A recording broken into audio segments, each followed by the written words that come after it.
Magandang araw mga kababayan. Narito na ang pinakabagong ulat sa lagay ng panahon ngayong araw, November 3, 2025, Monday. Habang lumalapit sa kalupaan si Bagyong Tino, patuloy itong lumalakas. Pag-usapan natin ang latest track ng bagyong ito kung may pagbabago ba. Para naman lagi kang updated sa lagay ng panahon, i-click mo lang ang subscribe button. Si Severe Tropical Storm Tino ay tuloy-tuloy pang lumalakas habang kumikilos pa west-southwestward sa karagatang silangan ng bansa. Ngayong umaga, ang sentro ni Tino ay tinatayang nasa layong 430 kilometers sa silangan ng Guian, Eastern Samar. Nasa magandang posisyon pa ito sa dagat para lumakas pa bago tuluyang tumama sa kalupaan. Sa ngayon, taglay na nito ang maximum sustained winds na 110 kilometers per hour malapit sa gitna at pagbugsong umaabot hanggang 135 kilometers per hour. May central pressure ito na 980 HPA at mabilis ang galaw niya pa west-southwestward nasa around 30 kilometers per hour.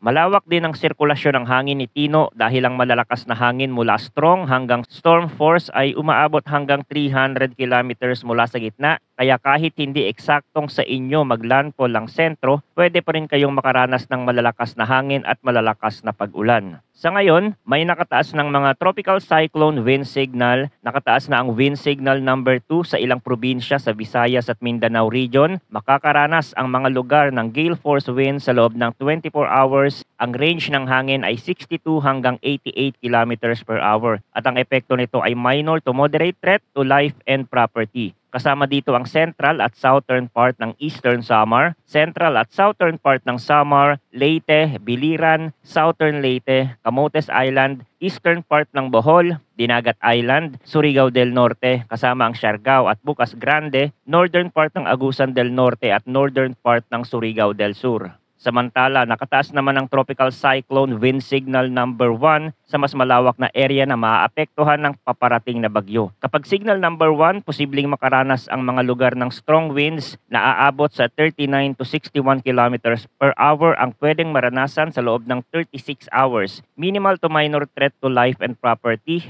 pero kapag ang bahay ay light materials o malapit sa baybayin, pwedeng magkaroon ng pinsala. Nasa ilalim ng signal number 1 ang Sorsogon, Masbate, kasama ang Ticao at Burias Island, southern part ng Albay, Romblon, southern part ng Oriental Mindoro, southern part ng Occidental Mindoro, northern Samar, natitirang bahagi ng Eastern Samar at Samar, natitirang bahagi ng Bohol, natitirang bahagi ng Cebu, kasama ang Bantayan Island, Siquijor, Negros Oriental, Negros Occidental, Guimaras, Iloilo, Capiz, Aklan at Antique, kasama ang Caluya Island, central part ng Surigao del Sur, northern part ng Agusan del Sur, natitirang bahagi ng Agusan del Norte, eastern part ng Misamis Oriental at ang Camiguin. Sa latest update naman ng heavy rainfall outlook ng Pag-asa dahil kay Tino, sa wind signal, lakas ng hangin ang pinag-uusapan natin, dito naman lakas ng ulan. Ngayong araw, higit 200 millimeters ng ulan ang posibleng bumuhos sa Eastern Samar at Dinagat Island. Kapag ganito kalaki ang ulan sa loob lang ng isang araw, pwedeng mag-overflow ang mga ilog, pwedeng magkaroon ng mud flow sa gilid ng bundok, at pwedeng mabaha ang mga low-lying barangay sa Eastern Coast. Nasa 100 hanggang 200 millimeters naman ang forecast na ulan para sa Surigao del Norte, Southern Leyte, Leyte, Northern Samar, Biliran at Samar, habang 50 hanggang 100 millimeters naman ang pwedeng umabot sa Sorsogon, Camiguin, Agusan del Norte, Bohol, Cebu, Aurora at Quezon. Tandaan na ang forecast rainfall ay maaari pang tumaas sa bundok at elevated areas kaya mas mataas ang risk sa upland barangays. Bukas naman o sa susunod na araw kapag mas nakatawid na sa Visayas ang bagyo, lilipat ang focus ng ulan sa western side ng Visayas. Higit 200 millimeters na ulan ang pwedeng maranasan sa Negros Occidental, Aklan, Guimaras, Iloilo, Capiz, Antique at Cebu. Sa Eastern Samar, Southern Leyte, Leyte, Samar, Biliran, Bohol, Dinagat Island, Surigao del Norte, Romblon, Siquijor, Masbate at Negros Oriental ay posibleng umabot sa 100 hanggang 200 millimeters. Samantalang 50 hanggang 100 millimeters naman ang pwedeng maranasan sa Palawan, Catanduanes, Albay, Sorsogon, Northern Samar, Oriental Mindoro, Occidental Mindoro, Marinduque, Misamis Oriental, Camiguin, Agusan del Norte, Agusan del Sur, Surigao del Sur, Lanao del Norte, Misamis Occidental, Zamboanga del Norte, Isabela, Aurora, Quezon, Camarines Norte at Camarines Sur. Kapag sunod-sunod na ang ulan, kahit 50 millimeters lang, pwede na itong magbunsod ng pagbaha dahil hindi na kaya ng lupa na sumipsip ng tubig. Sa Wednesday, November 5, nasa 100 hanggang 200 millimeters ang dami ng ulan na posibleng maranasan sa Palawan, Occidental Mindoro at Oriental Mindoro, samantalang 50 hanggang 100 millimeters naman ang pwedeng umabot sa Romblon, Marinduque, Masbate, Antique, Aklan, Capiz, Iloilo, Guimaras, Negros Occidental, Aurora at Quezon. Sa latest official track and intensity outlook ng Bagyong Tino, ayon sa forecast, si Tino ay patuloy na kikilos pa west-southwestward sa susunod na 12 hours. Pagkatapos ay lilihes pa west at mag-i-initial landfall sa Eastern Samar, Leyte o Dinagat Island,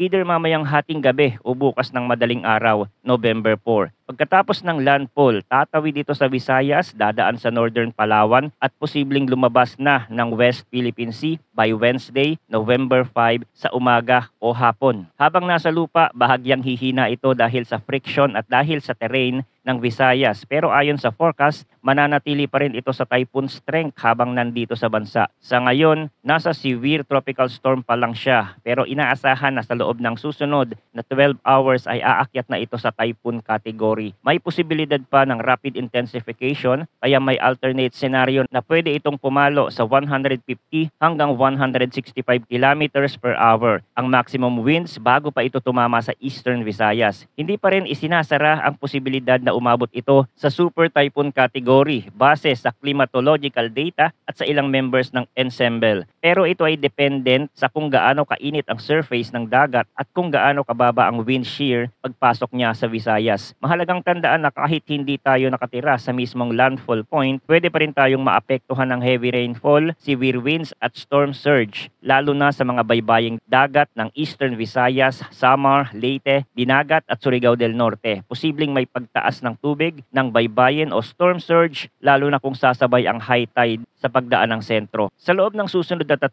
araw, dahil magsasabay ang epekto ng bagyo at posibleng northeast monsoon surge, pwedeng maranasan ng rough to very rough seas sa northern, western at eastern seaboards ng Luzon at sa eastern seaboard ng Visayas at Mindanao. Kaya ang mga mangingisda na gumagamit ng maliliit na bangka sa Eastern Samar, Leyte, Dinagat Island, Surigao del Norte, Bohol Sea at Samar Sea ay pinapayuhang wag munang pumalaot. Hindi lang iisang sistema ang binabantayan ngayon. Ayon sa International Weather Model gaya ng GFS at European Model, may isa pang low-level circulation na sumusunod sa likod ni Tino. Ang simulation ay nagpapakita na kikilos ito pahilagang kanluran na itutulak ito pababa ng high pressure sa hilaga at posibleng tumumbok ang susunod na bagyo sa Northern Luzon o Central Luzon. Kapag ginamit naman natin ang Google DeepMind Weather AI, makikita doon ang ensemble markers o koleksyon ng iba't ibang senaryo mula sa iba't ibang global models. Makikita na maraming dots ang dumadaan sa Luzon, bandang North at Central. Kaya hindi natin pwedeng baliwalain ang posibilidad ng kasunod na bagyo matapos ni Tino. Ibig sabihin, habang dumadaan itong si Bagyong Tino hanggang Wednesday, dapat nakaabang na tayo sa susunod na sistema na pwedeng pumasok by weekend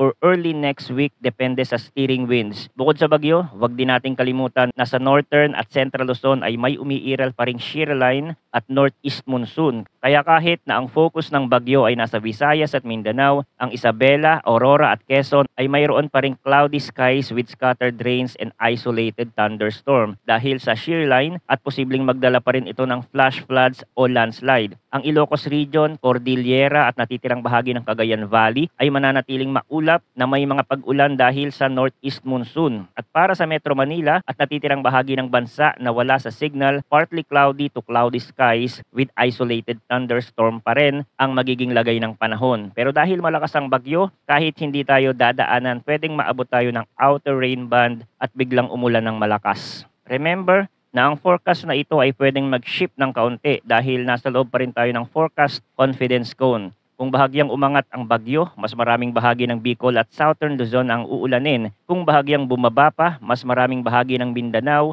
at Southern Visayas ang tatamaan ng mas malalakas na ulan at hangin. Kaya't mahalaga na updated tayo sa susunod na bulletin para makuha ang pinaka-accurate na track at rainfall. Manatiling ligtas, wag mo nang bumiyahe sa dagat kung bawal at i-share ang ulat na ito para mas marami pang Pilipino ang makapaghanda.